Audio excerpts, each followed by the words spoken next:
We are Walkoff Live. I am your host, Steve Peralt, and today we are once again joined by the Grandy man, Curtis Granderson. Grandy, how you doing, my friend? I am doing well. How are you today, Steve? I'm doing good. I mean, it's that time, man. 1 week Right? left. I mean, 1 week from today is the wild card series. That's crazy. I feel like I was upset like 2 weeks ago where I wanted the season to be over. Now I'm loving every second of it. Like, this is the perfect time if you're a baseball nut like the both of us are. We're going to start with the team, though, that is collapsing right now, the New York Mets. The Metropolitans are just going through it this month. One of the worst records in baseball, losing close games, bad pitching. Producer Ryan's pulling his hair out. He couldn't be more upset. What are your thoughts on this situation with the Mets right now? Fangraphs, by the way, had it at 95% chance to make the playoffs at the start of September. That is down to 51%. Do they make the playoffs? And what's your read on this whole situation for another tough September in Queens? It's definitely tough, and it's been tough to watch. And John Gibbons, one of their coaches over there, who was my manager with the Blue Jays, I saw him when I was there for Citi Field versus Shea Stadium Day over there. Pedro also joined me, but he made a Yeah. comment to me that is so true.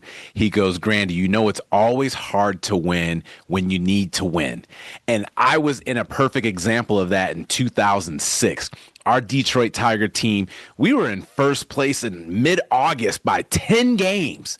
All we got to do is ride the wave and go ahead and make it to the postseason. And sure enough, next thing you know, we start to collapse. And we get to the last 3 games of the season against the last place Kansas City Royals, and we only have to win 1 game. And we get swept. And that's a similar situation of what's starting to happen right now. Now you went from, okay, we have this lead. We're in a good spot. Now we're in these. We have to win games. And it makes it tough for you, especially in New York, especially in that market. But I do think they have something going for them very positive right now, which sounds crazy. Their next 6 games are on the road. They are outside of New York. Mm. And the fact that you get a chance to be outside of New York, away from some of the pressure, could be exactly what you need as a reset. So what are they at? 51% you said to still get in? That 51, means that's yeah. enough for them to get in. I still think that they get in. So we have the remaining schedule graphic, I believe, to show here, because that is a good point. Was talking with producer Ryan before the stream here, and the last 6 away from home. Now they have a better record at home, but I feel like everything's just reset in September. To your point about needing to win the games, getting away from that pressure and that tenseness in the air at Citi Field, I feel like can definitely help them, especially because the Cubs have already clinched. The Marlins are the friggin' Marlins. They're terrible. So, like, that's always going to be the case. And looking over at the Reds, they're home for 3 against the Pirates that have nothing to play for. And then the Brewers, who are the 1 seed that have nothing to play for. So there's a lot with this situation where you can kind of go either way if you want to do doom and gloom or try to be positive. One thing I want to ask you, though, based on what's going on with the Mets right now, you obviously have been in some of these situations at Citi Field with the Mets. Obviously, you go in that World Series run there in 2015. What is it like for those players right now when you have the whole weight of the world on you? Everybody's talking about this collapse. Is it the worst one in 30 years? How hard is that a player to just lock in and play ball? And keep in mind, they just broke an attendance record at Citi Field. 3 million fans have come to watch that team all season long. So there is a combination of just added pressure, one being in New York, 2 having that many fans, 3 the media and the attention, and it has happened to them before. So the next thing you go, is this going to be like what happened in 2007? I think it is. So all that's added to it. So like I said, I think the best thing you can have right now is get out of New York until you get into the playoffs, and then you can come back home and everybody's reset because everything's 0-0. It doesn't matter how you got there as long as you get there. So we talk about, could this be the biggest collapse? As long as you get in, then no, just get in. Doesn't matter how you get in. Crawl across the line, roll across the line. Just get into the postseason any way possible. So you got the Mets getting in over the Reds, just to close this one out. You do have the Mets hanging on I there. got them in. Yeah, 51%. I got them in. They're going to sneak in. More probable than not that they get in by 1%. Moving over to the American League, the AL Central every year, it seems like that it comes down to the last week of the season, and they're always going for that 3 seed. We know that they never get the 1 seed in the Central. Is this more about the Tigers' downfall or the Guardians just going on a magical run? Best record in baseball this month, the Cleveland Guardians. The pitching has been great. How do you read this situation, and how do you think it's going to play out? You said something key right there.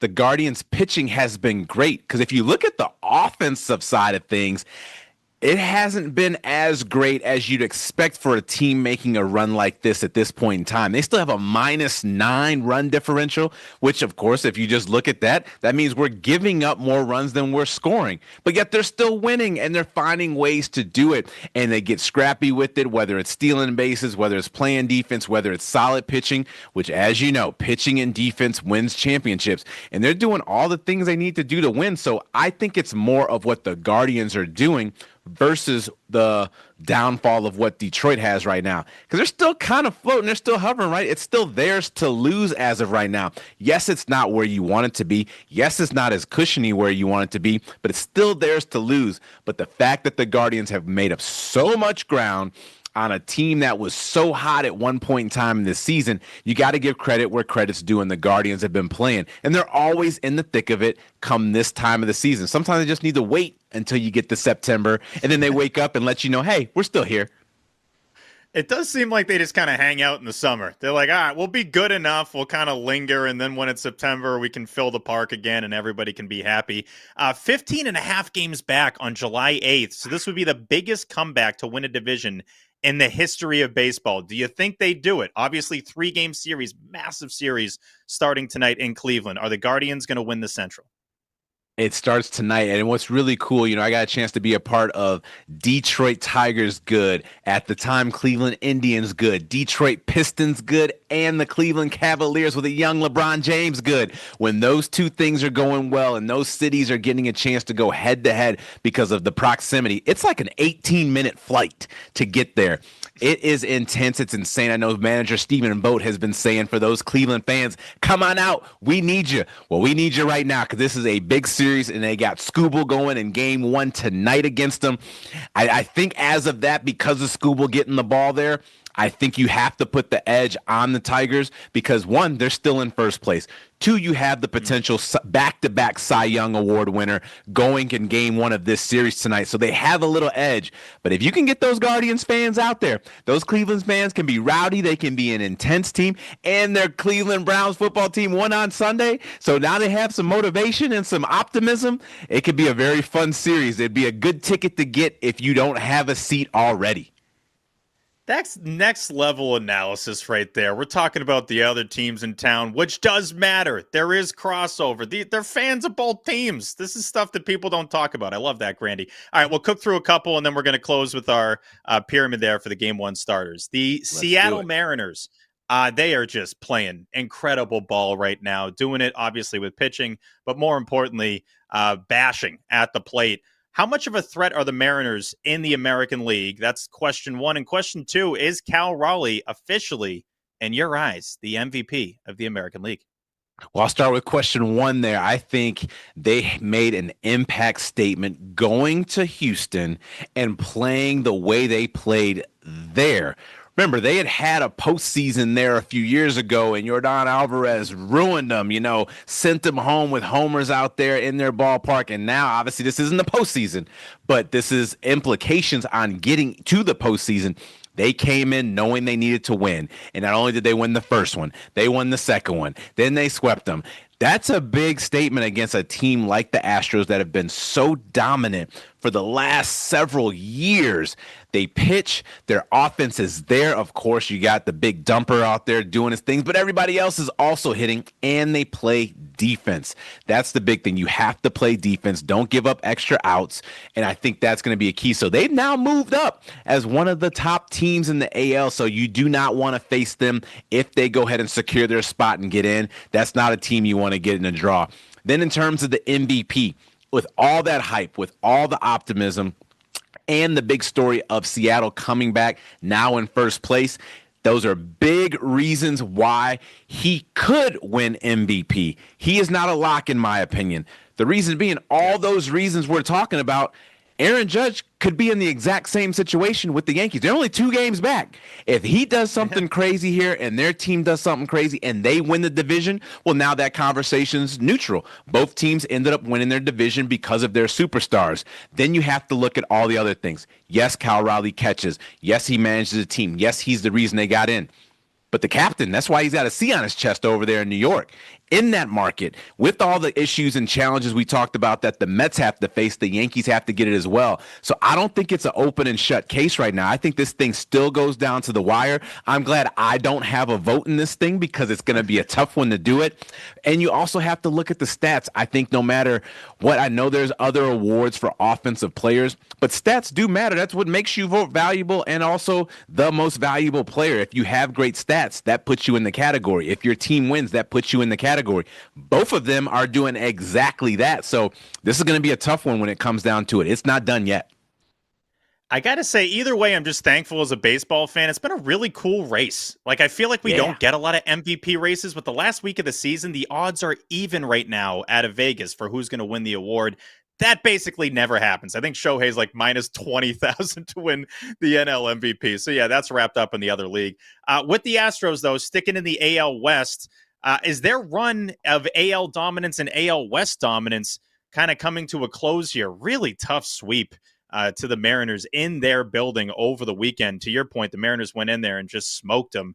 The last time that they didn't win the AL West, the Astros, that is, in a full season was 2016. You were playing for the Mets, Curtis. It's been a minute. What are your thoughts on the Astros, and is their dominant run kind of coming to a close here? I don't think it's coming to a close. I think they're going to have to address a couple things, though, moving forward if they don't get into the postseason here in 2025. You know, they have a team that's been dominant for a very long time, and some of those players have started to become older players. They've obviously tried to fill in with some newer players there that are starting to become superstars themselves, but they have to continue to keep, filling in pieces of certain ones that are no longer there, like a Kyle Tucker, right? You have to address that piece there. That was a big key over there, right? You had a Verlander who's no longer there, right? Altuve's getting older, and you have some injuries with some of the other players there, so you have to address that, but I think they will. I think they've put together a nice formula that has been successful, that has been worked. They get a lot of buy-in from the players. You saw a GM change, you saw a manager change, and they were still able to be successful. So I don't think it's over. I just think they have to make a couple adjustments this offseason, and they should be all right.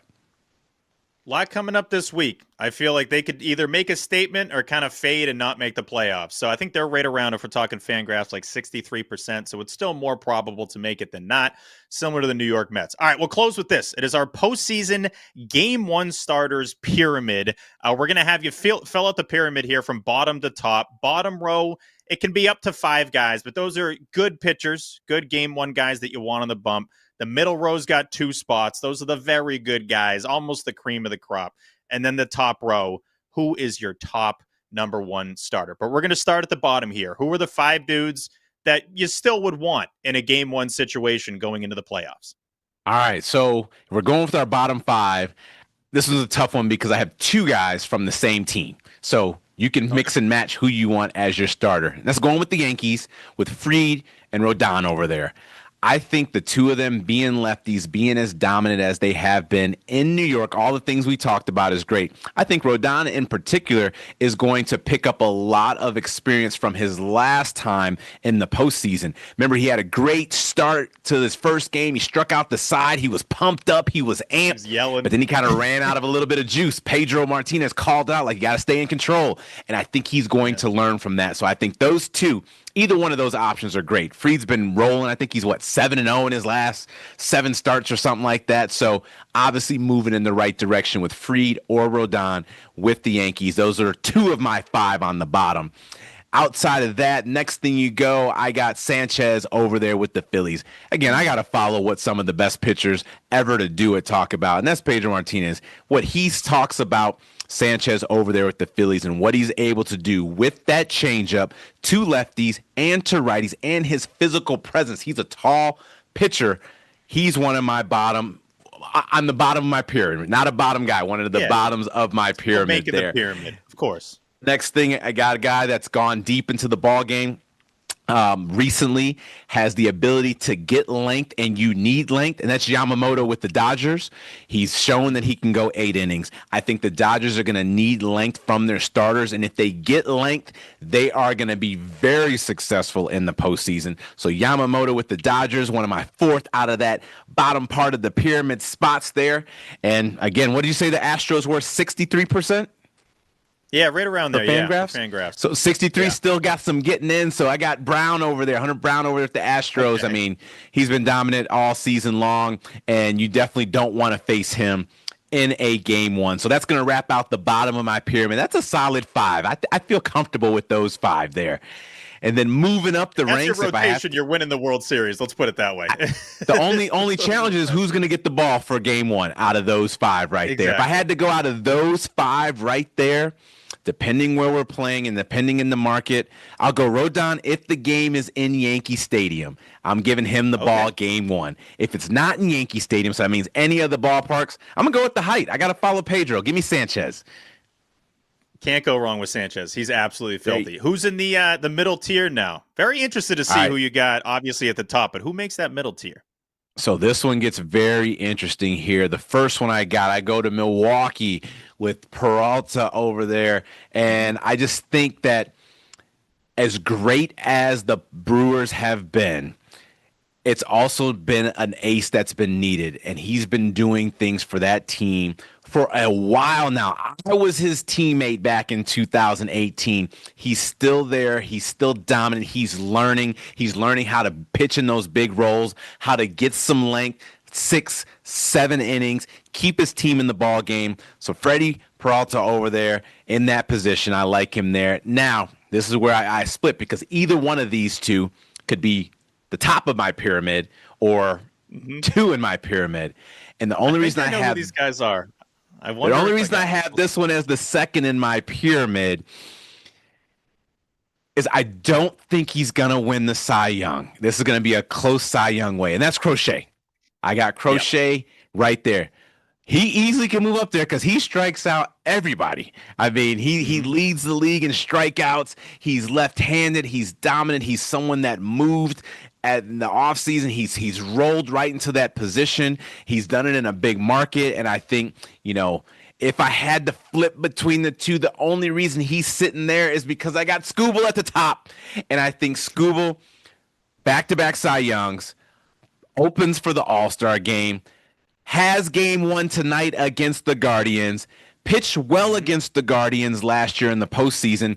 He has to send a message. He's going to send that message tonight. And because of that, he's at the top of my triangle in my Grandy game one starters hierarchy. You know what I love about this in closing here?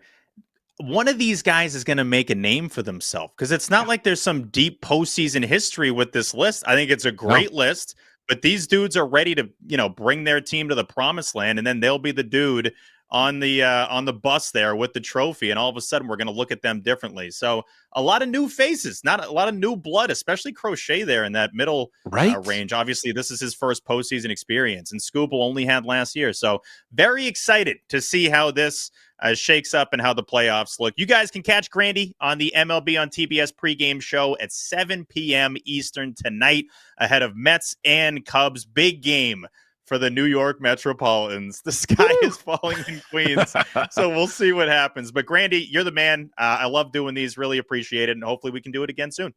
Always great to do these. It's great. Let's see how this thing finishes up tonight. Big week. Take it easy, man.